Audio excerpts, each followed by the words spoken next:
kembali lagi bersama Kak Miranda dan Kak Rahel. Nah, di acara Jam Kids. Hari ini kita mau ngapain sih Kakak ada di sini?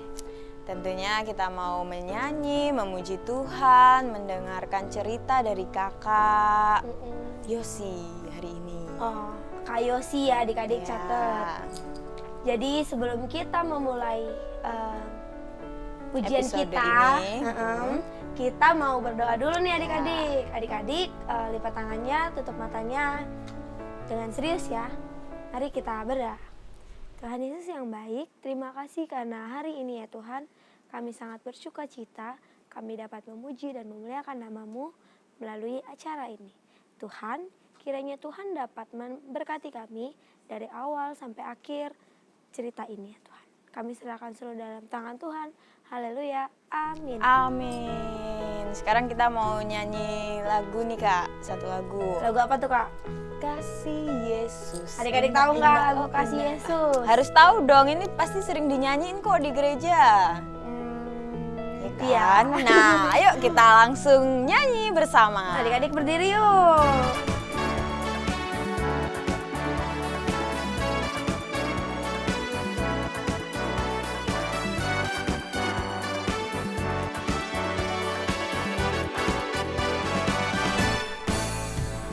Kasih Yesus, indah-indah, oh indah. Kasih Yesus, indah-indah, oh indah.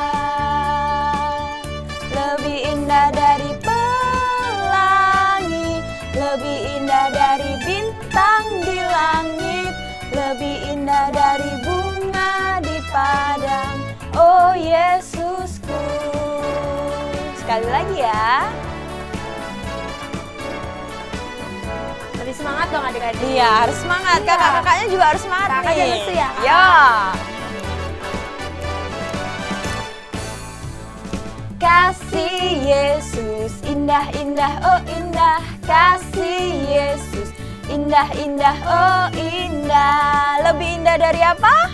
Lebih indah dari pelangi, lebih indah dari bintang di langit, lebih indah dari bunga di taman, oh Yesusku. Lebih indah dari pelangi, lebih indah dari bintang di langit, lebih indah dari bunga di taman, oh Yesusku. Lebih indah dari pelangi, lebih indah dari bintang di langit, lebih indah dari bunga di taman, oh Yesusku. Oh Yesusku. Oh Yesusku.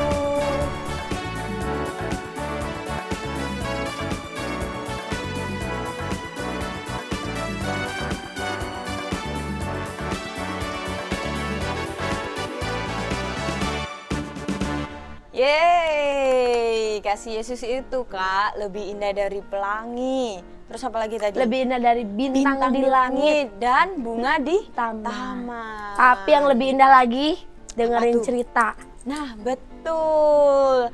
Tapi adik-adik kalian harus tahu kalau cerita kali ini juga terkait dengan lagu yang Kakak bawakan tentang kasih Tuhan Yesus yang menyelamatkan Lot dan keluarganya dari api di Sodom dan Gomora. Selamat mendengarkan adik-adik. Penasaran kan ceritanya? Mari dengarkan cerita kali ini. Hai, shalom adik-adik semua. Wow, pastinya sudah tidak sabar ingin mendengarkan cerita, betul? Yeah. Oke. Minggu lalu siapa yang cerita? Ya kakak juga. Iya, oke. Semoga kalian tidak bosan ya. Karena kita sama-sama belajar firman Tuhan. Oke. Nah, minggu lalu kita masih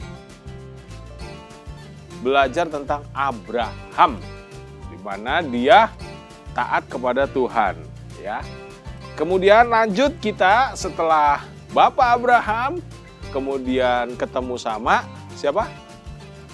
Lot, ya. Nah, Bapak Abraham ke utara, Lot ke selatan, kurang lebih begitu ya. Bapak Abraham ke barat, Lot ke timur. Karena saking banyak harta bendanya. Kalau zaman now itu harta bendanya mungkin rumah yang besar, tanah yang besar. Kalau zaman dulu bisa diukur dari kambing dan domba. Gitu ya. Jadi saking besarnya mereka berpisah.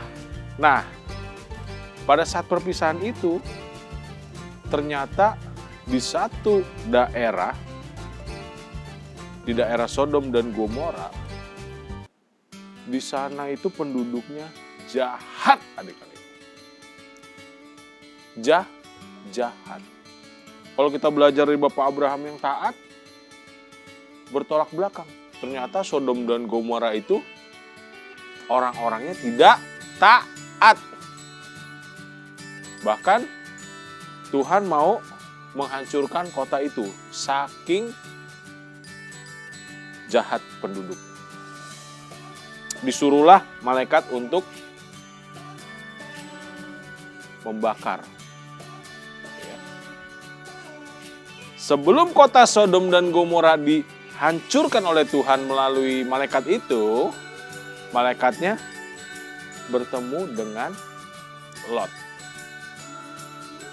Diceritakanlah bahwa saya diutus Tuhan untuk menghancurkan kota ini, ya. Nah, karena Lot itu menerima malaikat ini di rumahnya, akhirnya malaikatnya bilang, "Ya udah, kamu dan anak kamu 2, istri kamu segera keluar dari kota ini. Karena kota ini akan dihancurkan oleh api."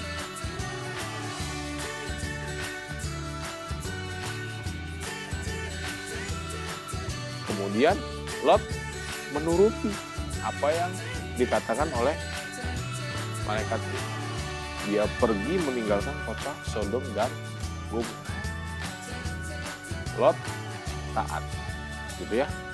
Nah, tapi di satu sisi Abraham itu berbicara sama Tuhan. Keren nggak? Keren loh, Abraham itu bisa berbicara loh sama Tuhan. Direct, langsung. Bayangkan kalau adik-adik ini bisa berbicara langsung sama Tuhan. Gimana? Waduh, hebat banget. Kita ketemu dengan menteri, pejabat, bahkan presiden aja bisa komunikasi langsung. Kayaknya bangga banget ya. Apalagi ini kita komunikasi langsung sama Tuhan. Nah, ini Bapak Abraham ini ngomong langsung sama Tuhan. Dia ngomong, "Tuhan, maaf nih Tuhan ya," kalau zaman sekarang gitu ya. "Maaf nih ya, kalau ada orang yang baik dan orang yang jahat di kota Sodom dan Gomora, apakah mereka sama-sama dihancurkan?" Nah, karena Tuhan adalah hakim yang adil, maka Tuhan bilang, "Oke, kalau 50 orang saja ada yang baik dan yang taat dan yang benar, maka kota itu tidak dihancurkan."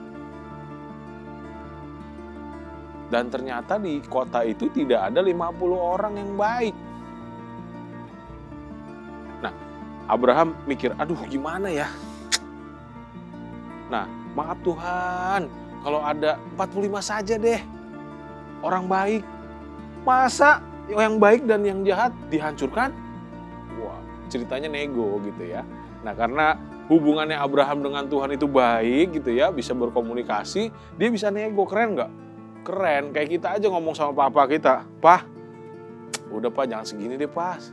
Udah kalau nilainya 80 aja deh Pak, kita jalan-jalan lah ke Singapura gitu ya." Cie, kan sekarang PPKM udah dicabut tuh. Jadi kita pergi kemana-mana udah nggak pakai PCR dan lain-lain tuh. "Udah Pak, 80 aja deh Pak, matematika aku nih Pak.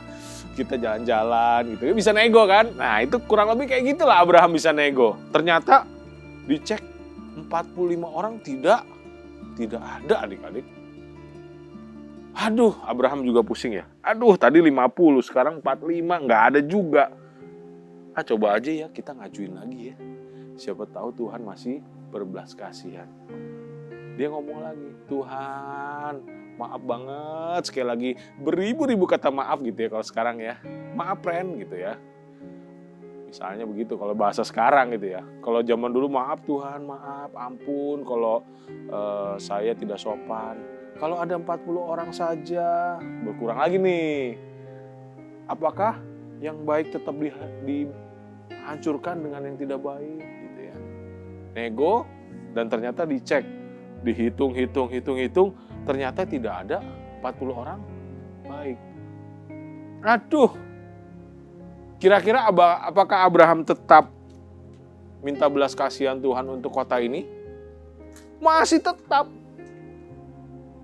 Dari 50, 45, 40, turun 30, turun 20. Bahkan yang terakhir, Tuhan kalau ada 10 orang saja yang taat kepada Tuhan, yang gak nakal gitu ya, yang rajin berdoa misalnya gitu ya, yang suka ibadah, yang bener, gak nakal, gak suka jewer temennya, gak suka iseng.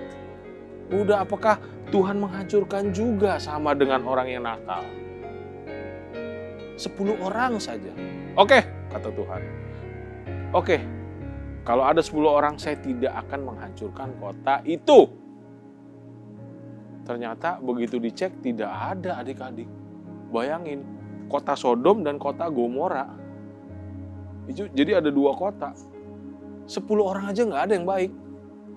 Nakal semua isinya. Bandel semua. Bayangin. Ya udah. Karena udah hopeless gitu ya. Aduh, udah deh. Ya udah, ternyata tidak ada.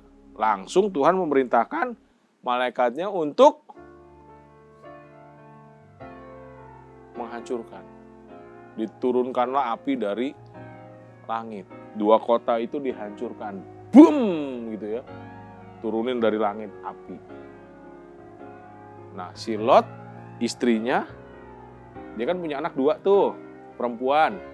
Nah, karena dia nurut, kamu pergi, tinggalkan kota ini ke arah gunung.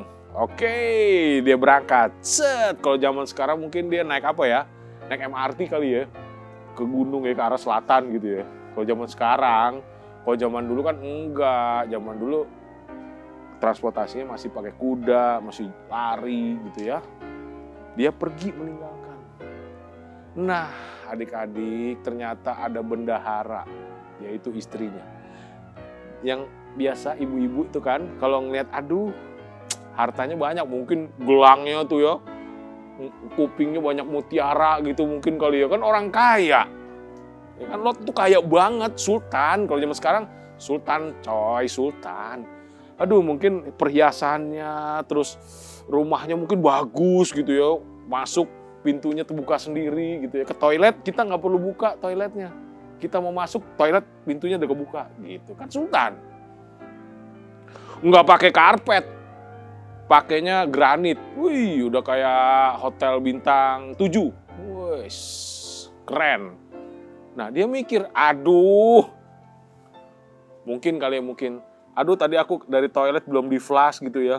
Aduh, lupa gitu mungkin. Dia inget harta, semuanya diinget. Dia melihat ke belakang gitu ya, menoleh kota yang hancur itu. Akhirnya dia dihukum. Kan udah dibilang, kamu harus terus berjalan lurus ke arah gunung. Ternyata dia lupa.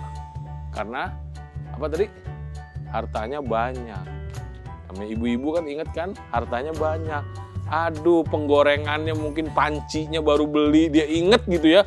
Aduh, panci gua baru beli misalnya gitu ya. Dia inget, mungkin kalau zaman sekarang begitu kali ya. Dia lupa, ternyata disuruh jalan terus. Dia stop. Nah, disitulah mendapat hukuman menjadi tiang garam.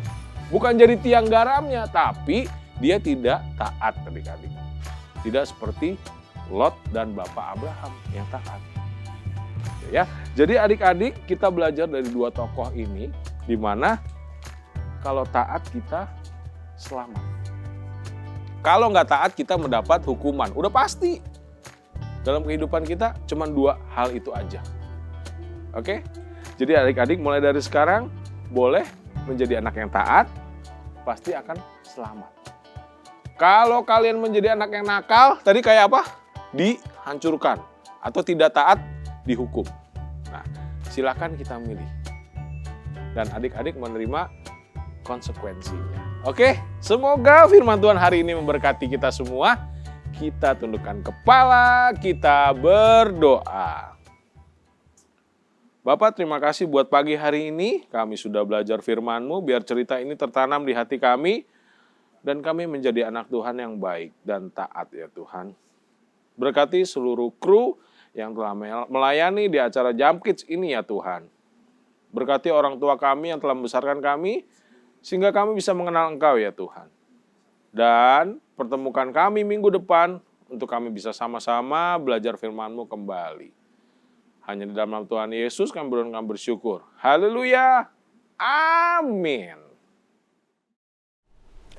Wah, ceritanya benar-benar luar biasa ya Kak. Keren banget kan Kak cerita kali ini. Adik-adik gak bisa nemuin cerita yang keren kayak gini kalau bukan di Jump Kids. Nah, betul tuh, makanya harus setia deh sama di Jump Kids. Kids. Karena selalu ada cerita baru di sini. Kita Sekarang mau selesai nih ya Kak. mau Kita tutup episode kali ini, kita- tapi kita nyanyi satu lagu dulu. untuk Tuhan.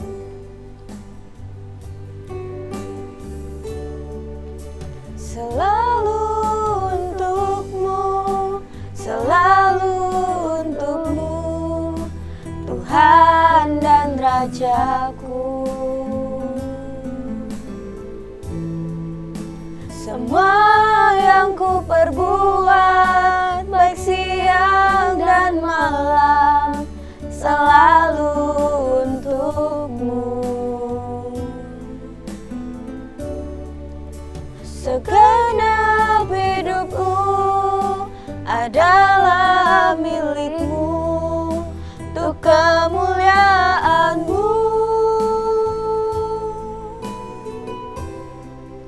Sampai ku tua nanti, sampai di surga nanti, selalu untukmu.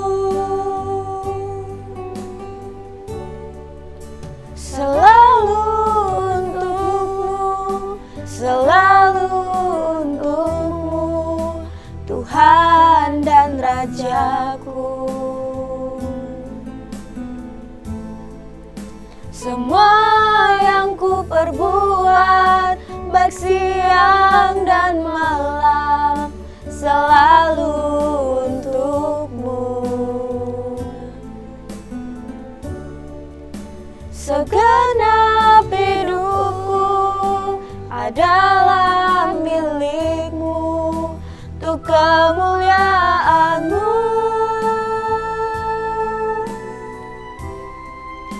Sampai ku tua nanti, sampai di surga nanti, selalu untukmu.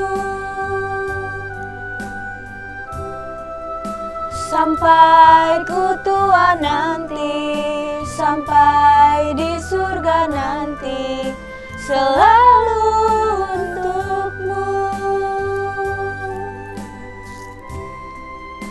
Sampai ku tua nanti, sampai di surga nanti, selalu untukmu. Mari adik-adik kita tutup di dalam doa. Semuanya lipat tangan, tutup mata. Terima kasih Tuhan untuk episode kali ini. Biarlah kami semua bisa melakukan firman-Mu dengan setia, dan kami bisa mempercayai Engkau dengan sepenuh hati. Sebentar kami akan melanjutkan aktivitas kami Bapa, kiranya Engkau menyertai. Di dalam nama Tuhan Yesus Kristus kami berdoa dan mengucap syukur. Haleluya, amin. Sampai jumpa Bye-bye. adik-adik.